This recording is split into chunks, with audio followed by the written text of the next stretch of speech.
உலகெங்கும் கிளைகள் கொண்ட Annamalai institute of hotel management and hospital management படிப்பில் சேர்வதற்கான அட்மிஷன் நடைபெறுகிறது. முதலமைச்சர் விஜய் 300 புதிய அரசு பேருந்துகளின் சேவையை தொடங்கி வைத்தார். தலைமை செயலகத்தில் நடைபெற்ற நிகழ்ச்சியில் கொடியசைத்து சேவையை தொடங்கி வைத்த முதல்வர் பின்னர் பேருந்தில் ஆய்வும் செய்தார்.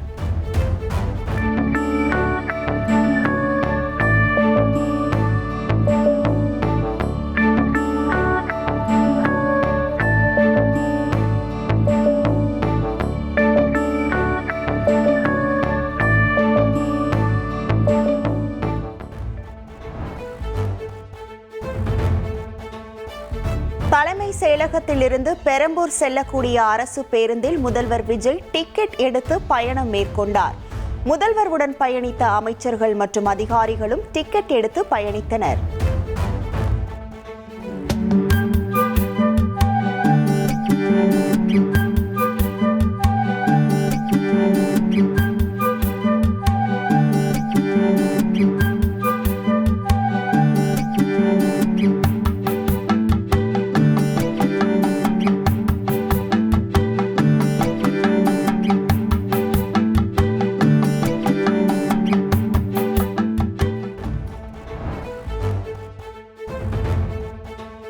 அரசு பேருந்தில் பயணித்த போது முதலமைச்சர் விஜய் தமது செல்போனில் பதிவு செய்த வீடியோ வெளியானது. சமூக வலைதளங்களில் பதிவிடப்பட்ட வீடியோவை பொதுமக்கள் அதிக அளவில் பகிர்ந்து வருகின்றனர்.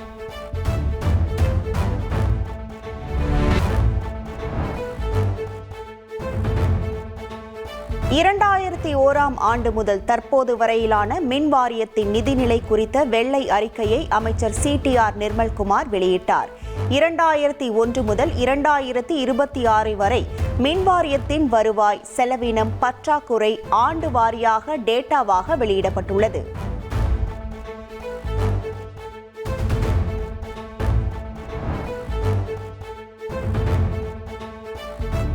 தமிழகத்தில் மின் கட்டணம் உயர்த்தப்படாது என அமைச்சர் நிர்மல்குமார் உறுதிபட கூறியுள்ளார். இலவச மின்சார திட்டம் தொடரும் என்றும் விளக்கமளித்துள்ளார். டாரிஃப் கடந்த வருஷத்துல டாரிஃப் இன்க்ரீஸ் ஆனனால இப்போ கஸ்டமர்ஸ்க்கு, அதாவது கமர்ஷியல், அது ஹவுஸ் ஹோல்ட் டொமஸ்டிக் கஸ்டமர்ஸ்க்கு இன்க்ரீஸ் இல்லாம அந்த சுமையை அரசு ஏற்கும்னு சொல்லிட்டு இண்டஸ்ட்ரியல் கமர்ஷியலுக்கு அதை அப்படியே விட்டுட்டாங்க. ஸோ அது நம்ம தான் இப்போ ரைஸே பண்ண போறது இல்லையா, நம்ம தான் இன்க்ரீஸே பண்ண போறது இல்லையா, அப்புறம் எதுக்கு அது கடன் சுமையாக ஏறும்? அது சுமையெல்லாம் ஏறாது. நம்ம இன்க்ரீஸ் பண்ணல. போன மாசம் என்ன டாரிஃப் இருந்துச்சோ அதே டாரிஃப் கண்டினியூ ஆகும். இந்த வருஷத்துக்கான ஒரு டாரிஃப் சேஞ்ச் இருக்குல்ல, அந்த 3.58% அது பண்ண போறது இல்லை. கடந்த வருஷம் 3.31% பண்ணிருக்காங்க. அது பண்ணிருக்காங்க. நம்ம அந்த மாதிரி எதுவும் பண்ண போறது இல்லையா, அதை ஸ்டாப் பண்ணிருக்கோம். மின் வாரியத்திற்கு 2,47,000 கோடி கடன் உள்ளதாக அமைச்சர் நிர்மல்குமார் தெரிவித்துள்ளார். மின்துறையில் கடன் வாங்காமல் நிலைமையை சமாளிப்பது சிரமம் எனவும் அவர் குறிப்பிட்டுள்ளார்.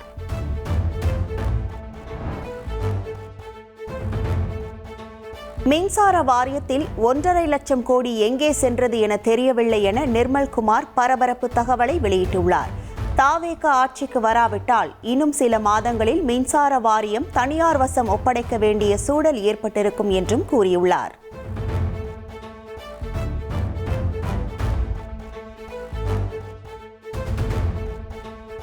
இவங்க எந்த இதுவும் புது ப்ராஜெக்டும் ஆரம்பிக்கல. ஸோ இவ்வளவு தூரம் டிஃபரன்ஸ், 1 லட்சம் கோடிக்கு மேல நீங்க கடன் எல்லாம் சேர்த்தீங்கன்னா கிட்டத்தட்ட 1,80,000 கோடி கிட்ட எங்க போச்சுன்னு தான் நம்மளுடைய கேள்வி. இந்த துறையை நம்மளுடைய தமிழக அரசு, அண்ணன் விஜய் தலைமையிலான அரசு மட்டும் எடுக்கவில்லை என்றால் இந்த துறை இன்னும் ஒரு சில மாதங்களில், ஒரு சில வருடங்களில் முற்றிலுமாக தனியாருக்கு தாரை வார்க்கப்பட்டிருக்கும். அதை தவிர வேற வழி இல்லை. டிரான்ஸ்பார்மர் மட்டுமில்லாமல் மின் கண்டக்டர் கொள்முதலிலும் முறைகேடு நடந்துள்ளதாக அமைச்சர் நிர்மல்குமார் குற்றச்சாட்டு. 9 இடங்களில் மின் கண்டக்டர் கொள்முதலில் முறைகேடு நடைபெற்றுள்ளதாகவும் அவர் தெரிவித்துள்ளார். கண்டக்டர்லயும் 9 டெண்டர்ல சுமார் 1028 கோடி அளவுக்கு 9 டெண்டர்ல முறைகேடுகள் கண்டுபிடிக்கப்பட்டு விசாரணைக்கு உத்தரவிடப்பட்டுள்ளது. விரைவில் வழக்கு பதிவு செய்யப்படும். மின் வாரியத்தின் செலவினங்களை கடந்த கால அரசுகள் கட்டுக்குள் கொண்டு வரவில்லை என அமைச்சர் நிர்மல்குமார் குற்றச்சாட்டு. மின் வாரியத்தின் அடிப்படை கட்டமைப்புகள் பலப்படுத்தப்படவில்லை எனவும் வெள்ளை அறிக்கையை குறிப்பிட்டு பேட்டி. 21 26 வரைக்கும் 87,399 கோடி வந்து கடன் மட்டும் வாங்கப்பட்டிருக்கு. நீங்க ரெவன்யூ உள்ள வந்திருக்கு, எக்ஸ்பெண்டிச்சரும் அதிகமாயிருக்கு, கடனும் அதிகமாக வாங்கப்பட்ட ஆண்டு. நீங்க 87,399 கோடி கடனும் அதிகமாக வாங்கப்பட்டுச்சு. அதே நேரத்தில் நீங்க ரெவன்யூ அடிஷ்னலா கிட்டத்தட்ட 67,000 கோடி அடிஷ்னல் ரெவன்யூ உள்ள வந்திருக்கு. அதே நேரத்தில் எக்ஸ்பெண்டிச்சர் செலவினங்களும் அதிகமாயிருக்கு. இவ்வளவு தூரம் டிஃபரன்ஸ் வேற எந்த ஆண்டுகள்லயும் வரல. இந்த ஒரு ஆண்டுகள் தான் 87,000 கோடி. அப்படி நீங்க பண்ணிருந்தீங்கன்னா நீங்க இன்னும் தமிழகத்தில் இருக்க அனைத்து இடத்திற்கும் போதுமான அளவு இன்ஃப்ராஸ்ட்ரக்சர் டெவலப்மெண்ட் பண்ணிருக்கணும். எதுவுமே இவங்க பண்ணல. தமிழகத்தின் மொத்த மின் உற்பத்தி 3,495 மெகாவாட்டாக உள்ளதாக நிர்மல்குமார் தெரிவித்துள்ளார். பிற மாநிலங்களிடமிருந்து 4,240 மெகாவாட்டும், மத்திய அரசு மற்றும் தனியாரிடமிருந்து 13,566 மெகாவாட் மின்சாரமும் கொள்முதல் செய்யப்படுவதாகவும் விளக்கம். நம்மளுடைய மின்சார தேவை அந்த 21,000 மெகாவாட்டை நம்ம எப்படி மீட் பண்ணிட்டு இருக்கோன்ற நம்ம வந்து சொல்லணும்னு கடமைப்படுறோம். ஏன்னா 3,495 வந்து நம்ம இன்டர்னல் நம்மளுடைய ஓன் ஜென்ரேஷன் மூலியமாக நம்மளுடைய இப்ப எண்ணூர் தெர்மல் ஸ்டேஷன் இதெல்லாம் வச்சு மேட்டூர் இதெல்லாம் வச்சு நம்ம எவ்வளவு ஜென்ரேட் பண்றோம், நம்மளுடைய ஹைட்ரோ எவ்வளவு வச்சு கேஸ் இவ்வளவு மூலமாக 3,495 தான். இது மாறிட்டே இருக்கு. இப்ப தெர்மல்ல வந்து கடந்த வாரம் வந்து 4,000க்கு மேல ஜென்ரேட் ஆயிருக்கு. ஸோ இது மாறிட்டே இருக்கும் ஒவ்வொரு நாள் அதோடைய எஃபிஷியன்சி பொறுத்து. பட் இவ்வளவுதான் நம்மளுடைய இன்டர்னல் நம்மளுடைய டிஎன்இபி ஜென்ரேஷன் மூலமா நம்ம மீட் அவுட் பண்றது. பிற மாநிலங்களிடமிருந்து ₹5.29 ஒரு யூனிட் மின்சாரம் கொள்முதல் செய்யப்படுவதாக நிர்மல்குமார் தெரிவித்துள்ளார். மத்திய அரசு மற்றும் தனியார் நிறுவனங்களிடமிருந்து ₹5.39 ஒரு யூனிட் மின்சாரம் கொள்முதல் செய்யப்படுகிறது.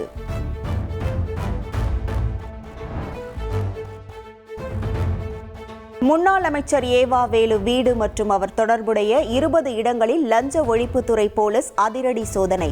சென்னை, திருவண்ணாமலை, கரூர், கோவை, திருப்பூர், திண்டுக்கல்லில் நடைபெற்ற சோதனையில் முக்கிய ஆவணங்கள் மற்றும் 40 லட்சம் ரூபாய் பறிமுதல்.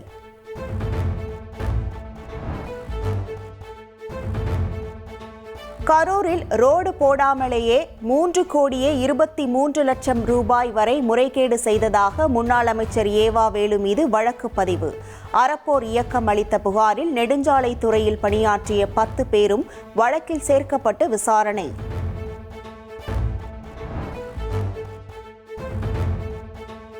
லஞ்ச ஒழிப்புத்துறை சோதனைகளை கண்டு அஞ்ச மாட்டேன் என்று முன்னாள் அமைச்சர் ஏவா வேலு தெரிவித்துள்ளார். நீதிமன்றத்தை நாடி தாம் பரிசுத்தமானவன் என்பதை நிரூபிப்பேன் என்றும் அவர் பேட்டியளித்துள்ளார்.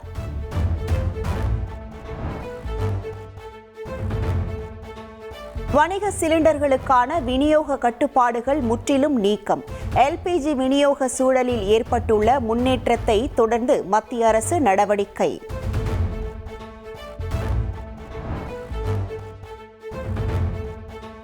தமிழகம் முழுவதும் நாளை மறுதினம் 5 வயதுக்குட்பட்ட குழந்தைகளுக்கு போலியோ சொட்டு மருந்து வழங்கும் சிறப்பு முகாம் நடைபெறுகிறது. சென்னை பாலவாக்கத்தில் போலியோ சொட்டு மருந்து முகாமை முதலமைச்சர் விஜய் தொடங்கி வைக்க உள்ளதாக அறிவிக்கப்பட்டுள்ளது.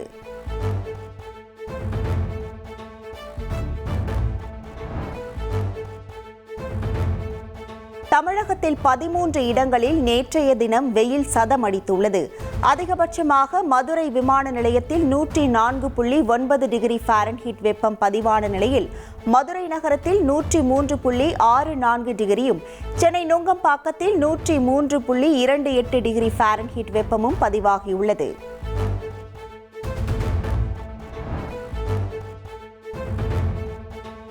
சென்னை, திருவள்ளூர், காஞ்சிபுரம், செங்கல்பட்டு மாவட்டங்களில் இன்று மழைக்கு வாய்ப்பு. விழுப்புரம், கள்ளக்குறிச்சி, கடலூர், திருவண்ணாமலை, மயிலாடுதுறை, திருப்பத்தூர், ராணிப்பேட்டை, வேலூர் மாவட்டங்களிலும் மழை பெய்ய வாய்ப்புள்ளதாக வானிலை ஆய்வு மையம் தெரிவித்துள்ளது.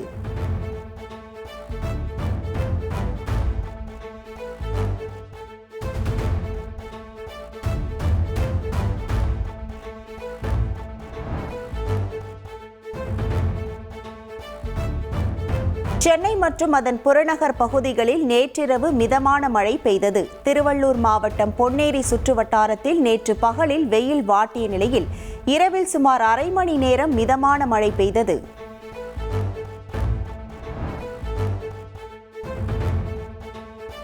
மாநில அரசு கடன் வாங்குவதில் தவறில்லை, ஆனால் எதற்காக வாங்குகிறது என்பது முக்கியம் என மத்திய நிதியமைச்சர் நிர்மலா சீதாராமன் தெரிவித்துள்ளார். அரசியல் விமர்சனங்களை சட்டமன்றத்தில் செய்யாமல் வேறு எங்கு செய்வது என்றும் அவர் கேள்வி எழுப்பியுள்ளார். கடன் வாங்கி அதன் மூலமா என்ன பண்றோன்றதுதான் விஷயம். நீங்க சொத்து உருவாக்குறீங்களா, அதன் மூலமா கல்வி வருதா, அதன் மூலமா தொழில் வருதா, அதன் மூலம் வேலை வாய்ப்பு பெருகுதா, அதை பண்ணுங்க. அதனாலதான் மோடி ஐயா பாருங்க, ரோட கட்டுங்க, போர்ட்டை கட்டுங்க, ஏர்போர்ட்டை கட்டுங்க, மக்கள் வரட்டும், இல்ல பெரிய பெரிய ஹாஸ்பிட்டல் கட்டுங்க அப்படின்னு பண்றோம். சொத்து கேபிட்டல் எக்ஸ்பெண்டிச்சர்.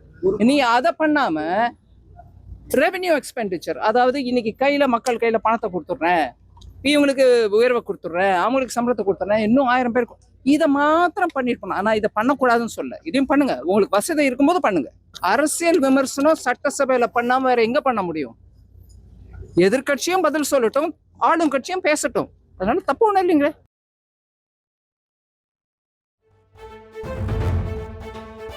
2021 முதல் 2026 வரையிலான திமுக ஆட்சியில் மின் வாரியத்தில் ஓய்வு பெற்ற 9136 பேருக்கு மாற்றாக வெறும் 343 பேர் மட்டுமே புதிதாக நியமனம்.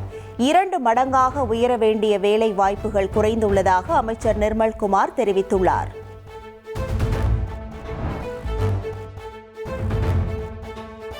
தமிழ்நாடு மின்வாரிய குழுமத்தில் 65,921 பணியிடங்கள் காலியாக உள்ளதாக அமைச்சர் நிர்மல்குமார் தெரிவித்துள்ளார். காலி பணியிடங்களை நிரப்பாததால் தான் மின்வாரியத்தில் பிரச்சனை ஏற்பட்டுள்ளதாகவும் விளக்கம்.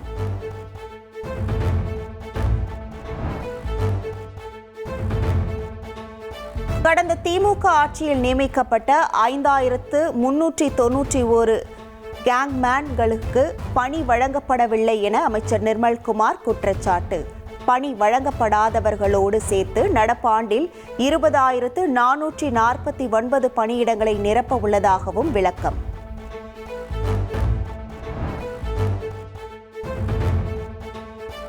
நடப்பு ஆண்டில் 60,000 டிரான்ஸ்பார்மர் கொள்முதல் செய்யப்படும் என அமைச்சர் நிர்மல்குமார் தெரிவித்துள்ளார். மின் மீட்டர்கள் கொள்முதல் இலக்கு 21,74,200 நிர்ணயிக்கப்பட்டுள்ளதாகவும் தெரிவித்துள்ளார்.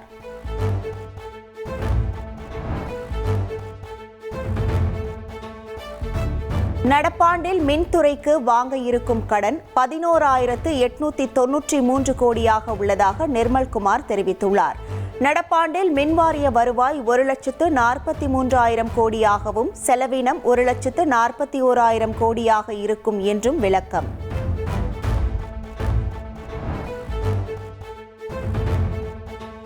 வெனிசுலாவில் 7.2 மற்றும் 7.5 ரிக்டர் அளவுகோலில் அடுத்தடுத்து ஏற்பட்ட சக்தி வாய்ந்த நிலநடுக்கங்களால் பெரும் உயிர் சேதம். 188 பேர் உயிரிழந்த நிலையில் இடிபாடுகளில் 200க்கும் மேற்பட்டோர் சிக்கியுள்ளதாகவும் 1,500க்கும் மேற்பட்டோர் படுகாயமடைந்ததாகவும் அந்நாட்டு அரசு தகவல்.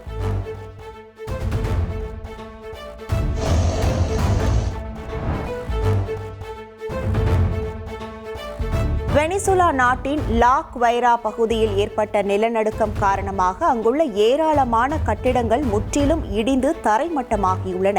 பல்லாயிரக்கணக்கான மக்கள் வீடுகள் மற்றும் உடைமைகளை இழந்து தவித்து வருகின்றனர்.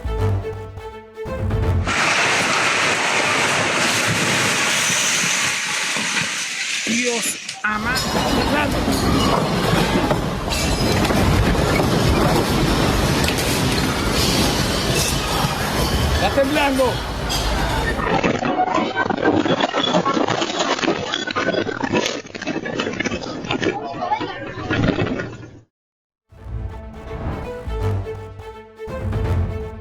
வெனிசுலாவின் கராபோபோ பகுதியில் உள்ள அடுக்குமாடி கட்டிடம் அடுத்தடுத்து ஏற்பட்ட சக்தி வாய்ந்த இரட்டை நிலநடுக்கத்தின் அதிர்வுகள் தாங்காமல் முழுமையாக சரிந்துவிடும் அதிர்ச்சியூட்டும் காட்சிகள் வெளியாகியுள்ளன.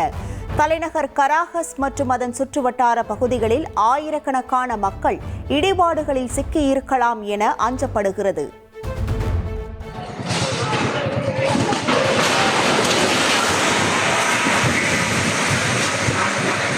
Dios amado, que no haya nadie abajo, Señor.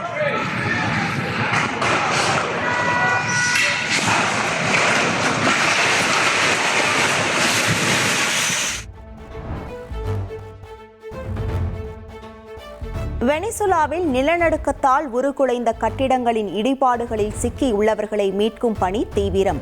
பேரிடர் மீட்பு படையினருடன் இணைந்து பொதுமக்களும் இடிபாடுகளில் தங்களின் உறவுகள் மற்றும் உடைமைகளை தேடி வருகின்றனர்.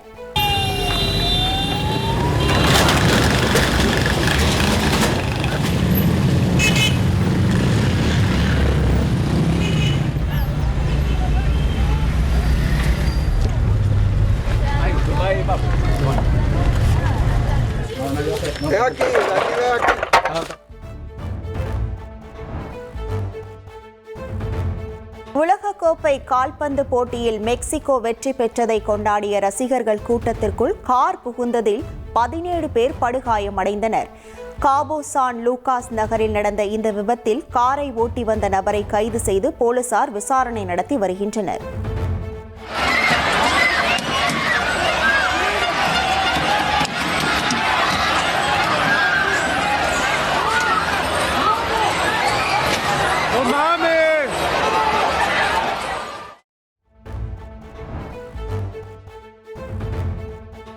உலகக்கோப்பை கால்பந்து தொடரில் ஜெர்மனியை 2-1 என்ற கோல் கணக்கில் வீழ்த்தி ஈக்வடார் அணி அசத்தல். ஈக்வடார் அணி நாக் அவுட் சுற்றுக்கு முன்னேறியதால் அந்நாட்டு ரசிகர்கள் உற்சாக கொண்டாட்டம்.